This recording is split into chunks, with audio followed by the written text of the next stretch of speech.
सभी को मेरा नमस्कार। आप सबका मैं स्वागत करता हूं आज की ऑनलाइन क्लास में। आज हम 12वीं कक्षा के व्यवसाय अध्ययन विषय के अंतर्गत प्रबंध की प्रकृति के ऊपर चर्चा करने वाले हैं। इससे पहले हमने प्रबंध के अर्थ को हमने समझ लिया है। आज हम प्रबंध की नेचर के बारे में कि मैनेजमेंट की जो नेचर होती है, प्रबंध किस तरह का होता है, उसके बारे में हम जानने का प्रयास करेंगे। मैं Kuldeep Birwal, lecturer in commerce, government model Sanskriti senior secondary school Klaith, district Kaithal, आप सबका आज की ऑनलाइन क्लास में स्वागत करता हूं। प्रबंध की प्रकृति के संबंध में हमेशा एक तरह का विवाद सा रहा है कि प्रबंध विज्ञान है या कला है। कुछ प्रबंधक विशेषज्ञ इसे केवल विज्ञान मानते हैं तो कुछ इसे कला की श्रेणी में भी रखते हैं। यह विवाद बहुत पुराना है या भ्रमपूर्ण भी हम इसे कह सकते हैं कि भ्रम पैदा करता है। प्रबंध की प्रकृति के इस तथ्य को समझने के लिए सर्वप्रथम विज्ञान या कला, इसका अर्थ जो है वो स्पष्ट हम कर लेते हैं, उसके बाद में फिर आगे चर्चा बढ़ाते हैं। तो हम जो है वो अपने इस टॉपिक को 3 हिस्सों में डिवाइड करेंगे। प्रबंध की प्रकृति को प्रबंध विज्ञान के रूप में हम जानने का प्रयास करेंगे, प्रबंध कला के रूप में हम जानने का प्रयास करेंगे और लास्ट में प्रबंध पेशे के रूप में भी हम जानने का प्रयास करेंगे। तो सबसे पहले प्रबंध विज्ञान के रूप में। आप सब जानते हैं कि विज्ञान का मुख्य रूप से जब हम अर्थ लेते हैं एक सामान्य सा, तो यही होता है कि उसमें क्रमबद्धता नजर आती है।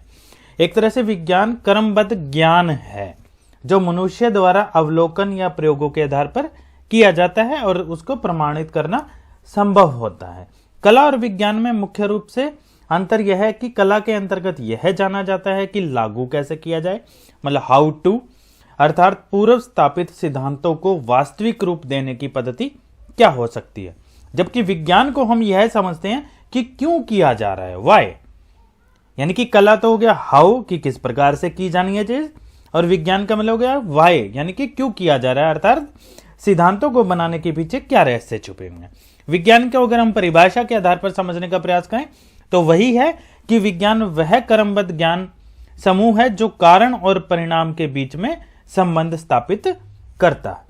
सरल शब्दों में थोड़ा सा और कहें तो कि किसी विषय की जानकारी प्राप्त करना विज्ञान है और प्राप्त जानकारी को प्रयोग में लाना कला है।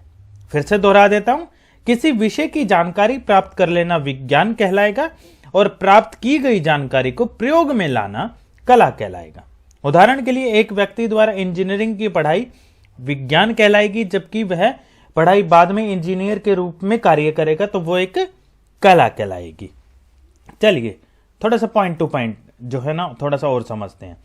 व्यवस्थित ज्ञान समूह, अगर हम इसको विज्ञान के रूप में देखते हैं, किसको, प्रबंध को, तो पॉइंट टू पॉइंट समझते हैं। व्यवस्थित ज्ञान समूह विज्ञान के लिए क्रमबद्ध अथवा व्यवस्थित ज्ञान समूह का होना आवश्यक है। प्रबंध भी एक व्यवस्थित ज्ञान समूह है क्योंकि इसकी पहचान प्रबंध विशेषज्ञों के कई वर्षों तक किए गए शोध कार्यों और प्रयोग के बाद में स्थापित हुई है। तो एक स्ट्रॉन्ग पॉइंट है ये।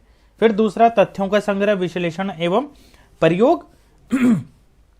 विज्ञान की इस विशेषता को प्रबंध पर लागू करने पर पता चलता है कि इसका विकास अनेक वर्षों तक तथ्यों के संग्रह, विश्लेषण, प्रयोगों के बाद किया जाने के बाद हुआ। दूसरे शब्दों में अगर हम कहें तो प्रबंध शास्त्र की प्राप्ति सिद्धांतवादी एवं संबंधित लोगों के लगातार तथा उत्साहपूर्वक परिश्रम के बाद में हुई है।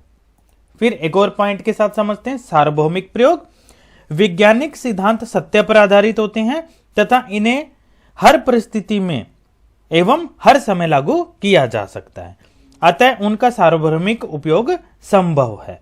प्रबंध के क्षेत्र में भी प्रबंधकीय ज्ञान अथवा प्रबंध के सिद्धांतों को सत्य पर आधारित माना जाता है और उन्हें भी सभी परिस्थितियों में हर समय लागू किया जा सकता है। उदाहरण के रूप में अगर हम बात करें तो आदेश की एकता का सिद्धांत, जिसका अभिप्राय क्या होता है कि हर अधीनस्थ कर्मचारी कौन से, जो किसी दूसरे अधिकारी के अंडर में कार्य करते हैं, को केवल एक ही आदेश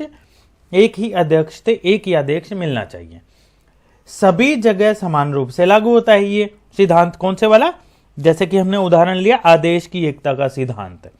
यदि एक व्यक्ति को आदेश देने वाले एक से अधिक अध्यक्ष होंगे तो वह सही ढंग से समझ नहीं पाएगा या कहें तो अच्छे प्रकार से कार्य नहीं कर पाएगा।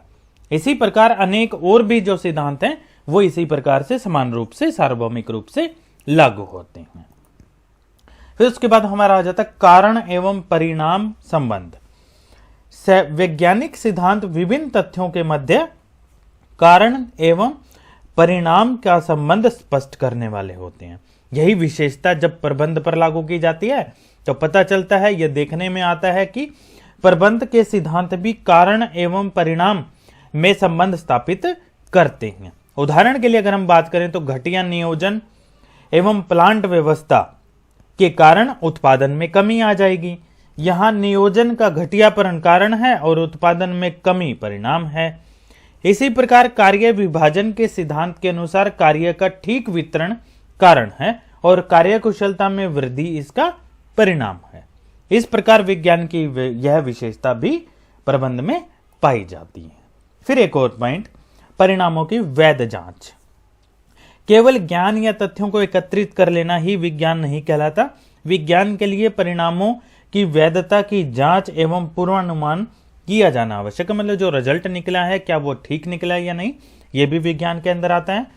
प्रबंध के सिद्धांतों की वैधता की जांच भी की जा सकती है और किसी विशेष सिद्धांत को लागू करने पर प्राप्त होने वाले संभावित परिणामों का पूर्वानुमान भी लगाया जा सकता है। तो प्रबंध के सिद्धांत भी विज्ञान के सिद्धांतों की भांति ही व्यवहार की कसौटी पर परखे और सिद्ध किए जा सकते हैं। उदाहरण के साथ अगर हम इस पॉइंट को समझना चाहें तो आदेश की एकता नामक सिद्धांत को व्यवहारिक रूप में लाने पर पता चलता है कि वह अधीनस्थ जिसका केवल एक अध्यक्ष है अधिक कार्यकुशलता के साथ कार्य करने में संभव होगा। वहीं अगर एक से अधिक अध्यक्ष होंगे तो कारण और परिणाम के संबंध होने के कारण किसी सिद्धांत को लागू करने पर प्राप्त होने वाले संभावित परिणामों को पहले से ही बताया जा सकता है। जैसे कि एक से अधिक अध्यक्ष होंगे तो एक से ज्यादा इंस्ट्रक्शन उसको कार्य करने के लिए मिलेंगे तो वो अच्छे प्रकार से कार्य नहीं कर पाएगा।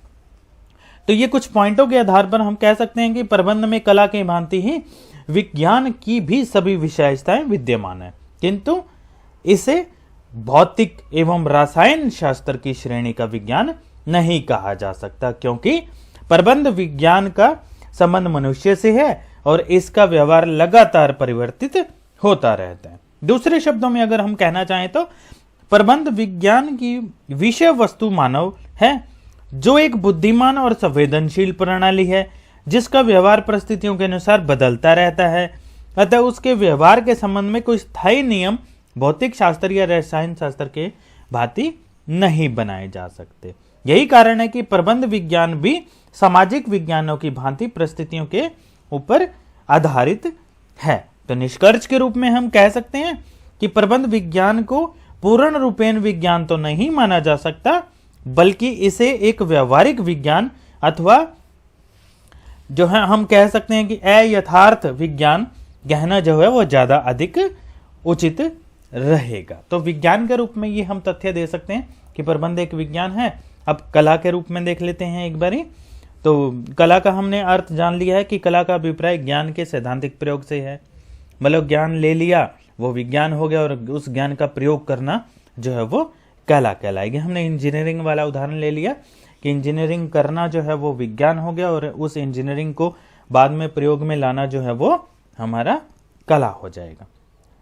कोई भी क्रिया जिसे कला की श्रेणी में रखा जा सकता है में चातुर्य एवं ज्ञान के प्रयोग पर अधिक बल दिया जाता है और सोच विचार कर किए गए प्रयत्न द्वारा परिणाम प्राप्त किया जाता है, उसको हम कला कहते हैं। चलो पॉइंट टू पॉइंट समझते हैं, थोड़ा सा और आसानी से समझ में आएगा। सबसे पहले व्यक्तिगत कुशलता, पर्सनल स्किल्स। इस संदर्भ में प्रबंध एक कला है क्योंकि संस्था के उद्देश्यों को प्राप्त करने में आने वाली अनेक समस्याओं को प्रबंधक अपने व्यक्तिगत चातुर्य द्वारा सुलझाता है। प्रबंध के कार्यों के लिए सोच विचार निर्णय एवं समझ की जरूरत पड़ती है।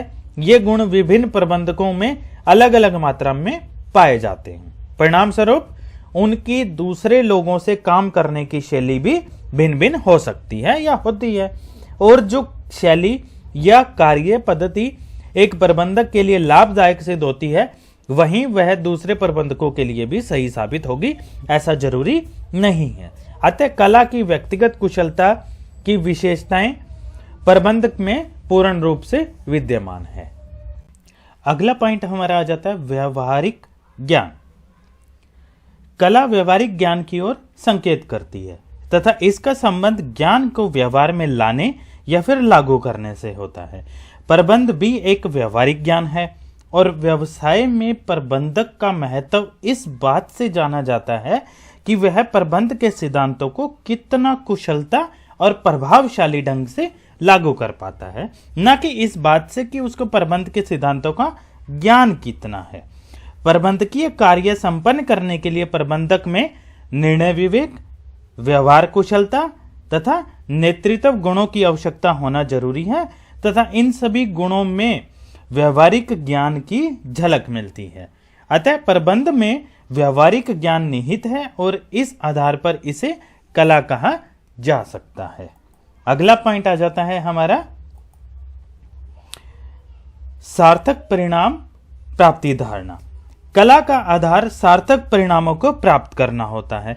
इस संदर्भ में प्रबंध भी एक सार्थक परिणाम प्राप्ति धारणा है, क्योंकि इसका संबंध उद्देश्यों को प्राप्त करने से है।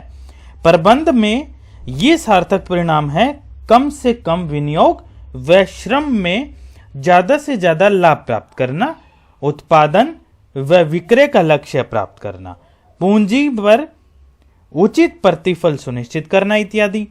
प्रबंधक की सफलता का मापदंड भी यही है कि वह पूर्व निर्धारित उद्देश्यों को कितनी कुशलता और मितव्ययी का मतलब कम खर्चे में, कम लागत में पूरा कर पाता है। अतः परिणाम प्राप्त करने के आधार पर भी प्रबंध को कला कहना उचित होगा। फिर अगला पॉइंट हमारा आ जाता है अभ्यास द्वारा विकास। जिस प्रकार कला को लगातार अभ्यास से सुधारा जा सकता है, ठीक उसी प्रकार प्रबंधकीय कुशलता भी अभ्यास एवं अनुभव द्वारा सुधरती है। हर प्रबंधक के मन में यह अभिलाषा होती है कि वह अपने कार्य में पूर्ण रूप से विशेषज्ञ बन जाए। वे अपनी इस इच्छा को लगातार अभ्यास के द्वारा प्राप्त कर सकते हैं। It is possible. एक पूर्ण रूप से विकसित प्रबंधक न केवल संस्था को आसानी से परिवर्तित परिस्थितियों के अनुसार ढाल सकता है, बल्कि वह भारी वातावरण के भी अपने अनुसार बदलने की क्षमता धीरे धीरे अभ्यास दर अभ्यास रखने लगता है। इस प्रकार प्रबंध को कला की इस विशेषता को भी विद्यमान माना जा सकता है। फिर हमारा इसी के पक्ष में प्रबंध कला के रूप में पक्ष में रचनात्मक शक्ति पॉइंट आ जाता है। कला में रचनात्मक कार्य करने की शक्ति निहित होती है।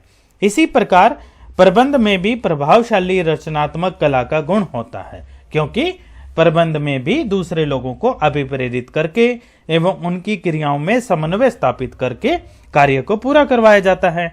अन्य शब्दों में अगर हम कहें तो प्रबंध कोई व्यर्थ की क्रिया नहीं है, बल्कि इसका उद्देश्य ऐसा वातावरण तैयार करना है जिसमें सभी लोग अपना अपना कार्य पूर्ण दक्षता के साथ पूर्ण कर सकें।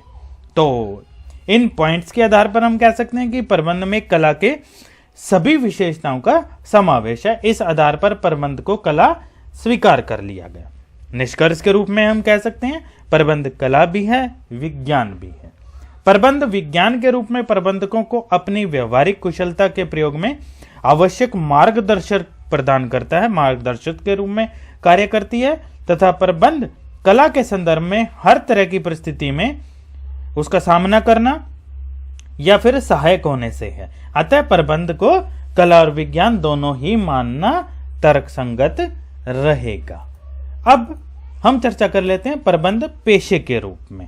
अब पेशे का अर्थ क्या होता है, हमने +1 में हमने पढ़ा था। प्रबंध की प्रकृति के संबंध में एक महत्वपूर्ण प्रश्न यह भी उठता है कि क्या प्रबंध एक पेशा है, मतलब प्रोफेशन है। यह निश्चित करने के लिए सर्वप्रथम हम पेशे के अर्थ को एक बार समझ लेते हैं। पेशे का अर्थ क्या होता है, उस आर्थिक क्रिया से है जो एक विशेष ज्ञान एवं कुशलता प्राप्त व्यक्ति द्वारा समाज के विभिन्न वर्गों की निष्पक्ष सेवा करने के लिए की जाती है। हमने 11वीं क्लास में हमने पढ़ा था रोजगार, व्यापार और पेशा। तो तो उसके अंदर जो पेशा पॉइंट आया था उसमें आया था कि पेशा उसके अंदर आता है जिसमें कोई एक क्वालिफिकेशन पर्टिकुलर हो, जैसे कि वकील के लिए लॉ की डिग्री, डॉक्टर के लिए एमबीबीएस की डिग्री, अकाउंटेंट के लिए सीए की डिग्री। इसी प्रकार से मैनेजमेंट करने के लिए भी एक विशेष ज्ञान की आवश्यकता होती है, तो हम इसको पेशे के रूप में हम ले लेते हैं। वेबस्टर शब्दकोश में भी लिखा हुआ है, पेशा वह व्यवसाय है जिसके अंतर्गत एक व्यक्ति विशिष्ट ज्ञान प्राप्त करके दूसरे व्यक्तियों को निर्देशन, मार्गदर्शन, परामर्श इत्यादि देता है। चलिए पॉइंट टू पॉइंट समझते हैं और ज्यादा आसान हो जाएगा। पहला पॉइंट, विशिष्ट ज्ञान एवं तकनीकी कौशल। अब पेशे का अर्थ तो हमें समझ में आ गया, तो अब पॉइंट टू पॉइंट थोड़ा सा और क्लियर करते हैं कि क्या प्रबंध वाकई में एक पेशा है। पेशे की पहली विशेषता यह है कि एक पेशेवर व्यक्ति में विशिष्ट ज्ञान एवं तकनीकी चातुर्य होना चाहिए। प्रबंध एक विशिष्ट ज्ञान एवं निपुणता है जिसके अपने प्रयोगों पर आधारित सिद्धांत एवं नियम है, जिन्हें व्यावहारिक प्रयोग में लाने के लिए विशेष चातुर्य की जरूरत पड़ती है। इस विशेषता के आधार पर प्रबंध को पेशा कहा जा सकता है। दूसरा पॉइंट आ जाता है प्रशिक्षण एवं अनुभव। प्रबंध के विशिष्ट ज्ञान प्राप्ति के लिए शिक्षण एवं प्रशिक्षण की व्यवस्था आज अनेक संस्थाओं द्वारा करवाई जा रही है। भिन्न भिन्न विश्वविद्यालयों, प्रशिक्षण केंद्रों में प्रबंध के सिद्धांतों को निपुणता के साथ सिखलाया जा रहा है। आजकल अधिकतर प्रबंधक या तो इन प्रशिक्षण केंद्रों में प्रबंधक की शिक्षा ग्रहण करके पेशे में आते हैं, या फिर प्रबंध साहित्य को पढ़कर, प्रबंध गोष्ठियों में हिस्सा लेकर, या फिर प्रबंध पाठ्यक्रम संबंधी कार्यक्रम को कंपनी या विश्वविद्यालय द्वारा जो भी संचालित किए जाते हैं उनमें हिस्सा लेकर वे ज्ञान की प्राप्ति करते हैं। व्यावसायिक संस्थाएं भी उन्हीं लोगों को प्रबंधक चुनने में ज्यादा इंटरेस्टेड होती है या चुनाव करती है जो प्रशिक्षित होते हैं या फिर अनुभवी होते हैं। यद्यपि यह सही है कि अभी भी अनेक व्यक्ति प्रबंधकीय योग्यता के इस औपचारिक प्रशिक्षण के बिना ही इस पद पर कार्यरत हैं, लेकिन इन प्रबंधकों को प्रबंधकीय क्षमता को भी कम करके नहीं आंका जा सकता, क्योंकि इस पद पर पहुंचने के लिए उन्होंने अनेक संस्थाओं में विभिन्न बड़े बड़े पदों पर काम करके अनुभव प्राप्त किया है। तो पेशे की इस विशेषता के अनुसार प्रबंध को पेशा माना जा सकता है। अगला पॉइंट आ जाता है हमारा प्रतिनिधि पेशेवर संघ का होना। पेशे की तीसरी विशेषता के रूप में इसे प्रतिनिधि संघ का होना आवश्यक है, जिसके निम्नलिखित मुख्य कार्य होते हैं। पहला, अपने सदस्यों के व्यवहार को नियंत्रित करना। दूसरा, पेशे की विभिन्न क्रियाओं का मार्गदर्शन करने के लिए आचार संहिता तैयार करना। तीसरा, अपने सदस्यों की छवि को एक पेशेवर के रूप में बनाना और विकसित भी करना। चौथा, अपने सदस्यों की न्यूनतम योग्यता निर्धारित करना और पेशे में प्रवेश को नियमित करना। भारत में दूसरे देशों की तरह प्रतिनिधि संघ स्थापित हो चुके हैं। जैसे वकालत के पेशे के लिए बार काउंसिल ऑफ इंडिया है, बीसीआई। चिकित्सक के पेशे के लिए मेडिकल काउंसिल ऑफ इंडिया है, एमसीआई। तथा लेखा शास्त्र के पेशे के लिए institute of chartered accountant, ICA. इसी प्रकार संघों की स्थापना प्रबंध के संबंध में भी भारत तथा विदेशों में हो चुकी है। All India management of association, AIMA के नाम से प्रबंध की स्थापना जो है वो संस्था की, संघ की स्थापना की गई है, जो विभिन्न प्रकार के पेशेवर आचार संहिता इत्यादि बनाती है। भारत में 6 मुख्य प्रबंध संस्थान हैं। उनमें से कुछ मैं नाम ले देता हूं, जैसे कि भारतीय प्रबंध संस्थान अहमदाबाद, भारतीय प्रबंध संस्थान इंदौर, बेंगलोर, काशीपुर में भी है, कोलकाता, कोझिकोड, लखनऊ, रांची, रायपुर, रोहतक, शिलोंग, तिरुचिरापल्ली, उदयपुर, इन सब में जो है वो जो है भारतीय प्रबंध संस्थान जो है वो खुल चुके हैं। तो वहां जाकर जो है वो पेशेवर जो है वो अपनी डिग्री प्राप्त कर सकते हैं। IMA के नाम से इसको जाना जाता है। फिर आचार संहिता की हम बात कर लेते, कोड ऑफ कंडक्ट। एक पेशे के सदस्य निर्धारित आचार संहिता का पालन करने के लिए बाध्य होते हैं। आचार संहिता के अंतर्गत पेशे के संबंध में नियम, ईमानदारी, सत्यनिष्ठता, नैतिकता, पैमाने यानी कि नॉर्म्स इत्यादि सम्मिलित किए जाते हैं।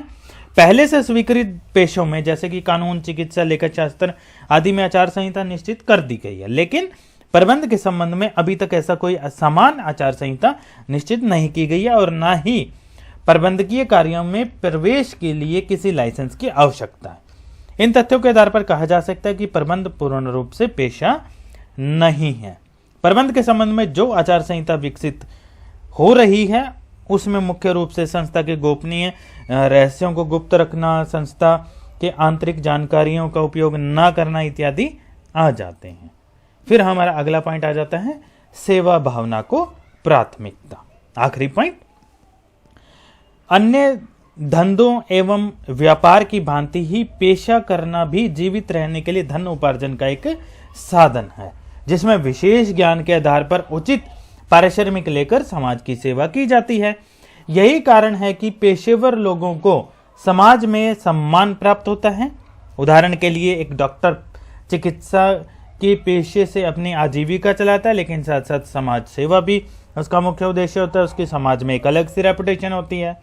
यद्यपि प्रबंध के संबंध में इस तरह कोई आचार संहिता नहीं है, फिर भी प्रबंधकों के सामाजिक दायित्वों पर बहुत जोर दिया जा रहा है और उनसे यह उम्मीद की जा रही है कि वे कम से कम लागतों पर अधिक से अधिक कुशलता अर्जित करके कर्मचारियों, श्रमिकों, उपभोक्ताओं, समाज एवं देश की सेवा कर सके और अपने शैक्षणिक आर्थिक लाभों को बुलाकर संस्था के कल्याण के लिए अपनी समस्त योग्यता एवं अनुभव को दांव पर लगा सकें। इस दृष्टिकोण से प्रबंध को पेशे के रूप में स्वीकार करने में अधिक संकोच नहीं किया जाना चाहिए। तो उपरोक्त जो हमने तथ्य पेश किए उसके आधार पर कहा जा सकता है कि प्रबंध पेशे की बहुत कुछ विशेषताओं को तो पूरा करता है तथा कुछ अन्य विशेषताओं को अभी पूरा करने में यह विकास में लगा हुआ है। इसी प्रकार भारत में अभी प्रबंध को पेशे के रूप में विकास अपनी शैशवावस्था में या धीमी गति से जो है वो विकास हो रहा है। प्रबंध के पेशे के रूप में विकास की धीमी गति के मुख्य कारण अधिकतर औद्योगिक उपक्रमों का संचालन कुछ प्रमुख औद्योगिक घरानों द्वारा किया जाना है, जिससे प्रबंधकों का विकास अधिक गतिशील रूप से नहीं हो रहा, परंतु फिर भी धीरे धीरे पेशेवर प्रबंधकों की मांग बढ़ रही है। तो बच्चों, सारांश के रूप में कहा जा सकता है कि भारत में प्रबंध का पेशे के रूप में विकसित हो रहा है। जैसे जैसे धीरे धीरे विकास की गति में तेजी आएगी, वैसे वैसे प्रबंध को पेशे के रूप में भी स्वीकृति मिलती रहेगी। तो उम्मीद करता हूं आप सभी इस टॉपिक को समझ गए होंगे। काफी आसान और इंटरेस्टिंग टॉपिक था हमारा प्रबंध की प्रकृति, जिसमें हमने जाना प्रबंध को विज्ञान के रूप में, प्रबंध को कला के रूप में और अंत में प्रबंध को पेशे के रूप में भी हमने जाना। तो आप सबको समझ में आ गया होगा बच्चों। आप सबका हार्दिक धन्यवाद।